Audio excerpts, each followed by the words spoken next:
right, with supply and demand in hand, we can talk about equilibrium. And of course, equilibrium is simple. It's simply where aggregate supply equals aggregate demand.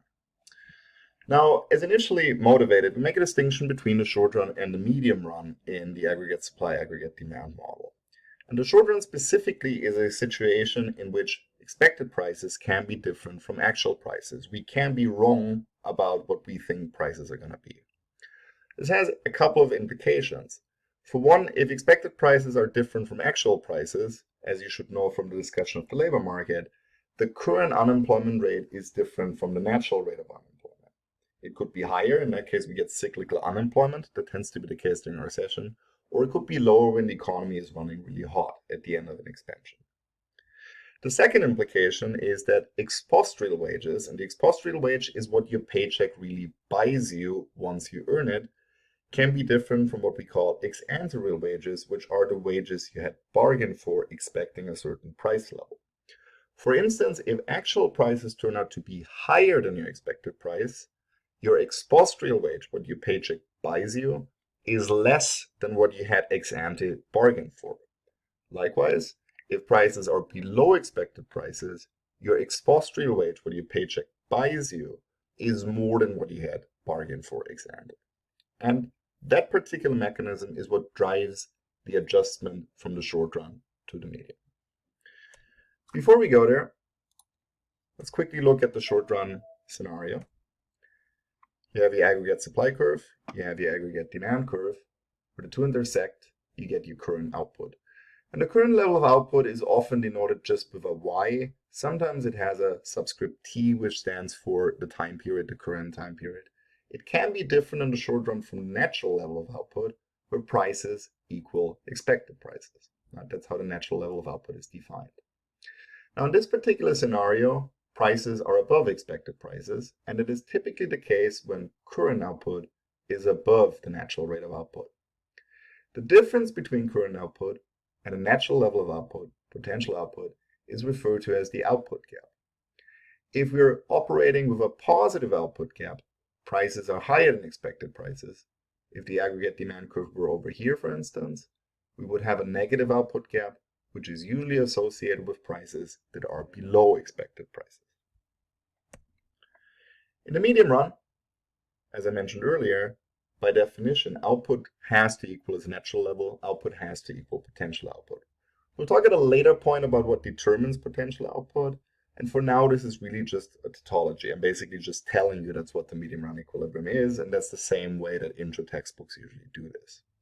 There is an actual behavioral reason for this, and that's the fact that price expectations cannot be wrong forever. Why is that? Well, if you look back at the previous graph, expected prices are below actual prices. What does this imply? Well, it means that the ex post real wage, what paychecks buy workers, is lower than what they had originally bargained for. And because you don't constantly renegotiate your wage, for some period of time this can happen. But over some period of time, if your paycheck buys you less than what you had bargained for, you're going to ask for a raise, or your employer is going to offer you a cost of living adjustment. These are pretty standard provisions in contracts usually. This is something that normally happens once per year, depending on the type of contract you have. And we get routine raises in our paychecks because there is inflation, and it just reflects this adjustment. Nominal wages eventually have to catch up to prices if they were too low initially. Now, of course, when price expectations increase, when nominal wages increase, production cost increases, and that shifts the aggregate supply curve to the left, as we had previously discussed. Reason for this, of course, being that firm production costs increase, which means for any given level of output, firms will then charge higher prices. Graphically, as a previous example, what this implies is that we're moving to the left. Right? We're moving up here.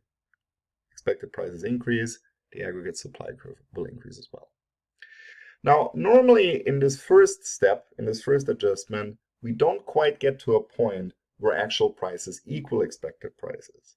And the reason for this is that price expectations, higher nominal wage demand, cause firms to actually increase prices. Say, for instance, in our original scenario, the CPI is something like 105, measure of the aggregate price level, and workers form their price expectations adaptively. they got it wrong the last time. They said, well, we want a higher nominal wage that reflects this price level of 105. Right? The problem with that is that while they can ask for a wage adjustment this way, firms will then also actually charge higher prices. So the CPI in response to this will increase from 105 to something else. So in the next round, workers again will have to ask for an increase. The consequence of that is that these wage price spirals, which is what this sometimes is referred to, can require several rounds of adjustment before we get back to the natural level. Once prices are equal to expected prices, ex post real wages are equal to ex ante real wages. And at that point, there's no more reason to ask for a wage. So basically, from our original scenario, we gradually increase wages that causes increase in prices, which again gradually increases wages that causes increase in prices until we get back to the natural level of output. Now, for those of you who are algebraically inclined or really calculus, this is a geometric series. It is an infinite geometric series that becomes smaller and smaller and smaller. So we know it has to converge to a finite value. And it is a proof that you can work through. I'm not going to talk through that at this point. We'll talk more about this idea of the natural level at a later point as well, and to breathe more intuition into this. Now, in summary, this is the important point.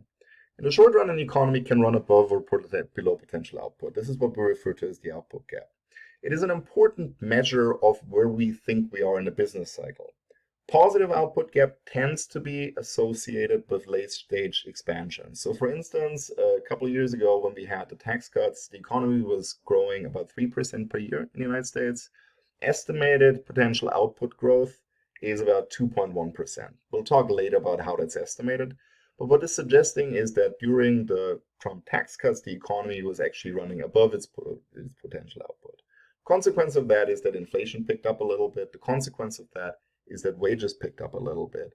And then, of course, last year, once the tax cuts phased out, the economy was growing slower.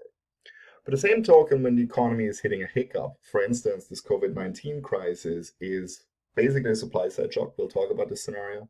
But intuitively, before we even go into the theory of that, what happens is we have to shut down a whole lot of production. That creates a negative output gap. The consequence of that is typically what we would refer to as a recession. We're not producing at our full potential. Associated with the output gap are price mismatches. Price expectations are different from what actual prices are, and these cannot be sustainable in the medium run because real wages are off. Right? For instance, if prices are larger than expected prices, ex post real wages are larger than ex ante real wages that people bargain for. Over time, workers will ask for higher wages, which causes prices to increase some more. There's a bit of a catch-up that will, among other things, increase interest rates, and then GDP will fall. Right? That's basically a movement along the aggregate demand curve. Just as a reminder, it follows from ISLM. If prices are below expected prices, we don't really see cuts in nominal wages so much, but what employers tend to do is they tend to not adjust wages for some period of time. Or if they hire someone new, they offer them a lower wage than they otherwise would have offered someone. And again, over time, this will shift the aggregate supply curve out. That is the most important difference between the short run and the medium run, is this mismatch in wages. This is sometimes referred to, you may have heard this in your principles classes, as sticky prices. So the short run prices are sticky, they don't adjust immediately. If, for instance, workers knew exactly what prices were, or if wages immediately adjusted to inflation, we would never see an output gap. Right? So the output gap, in some sense, is a bit of a disequilibrium that occurs because not all prices adjust equally fast in the aggregate economy. Now, this is the theoretical part. I know this is a bit to unpack. The easiest way to learn this is to work through examples. I'll give you a couple of practice problems, and then, of course, we'll talk about applications quite a bit this week and next week, granted, because we are in the middle of a pending recession. So this is all very current stuff, and I hope it helps you to think about this conceptually.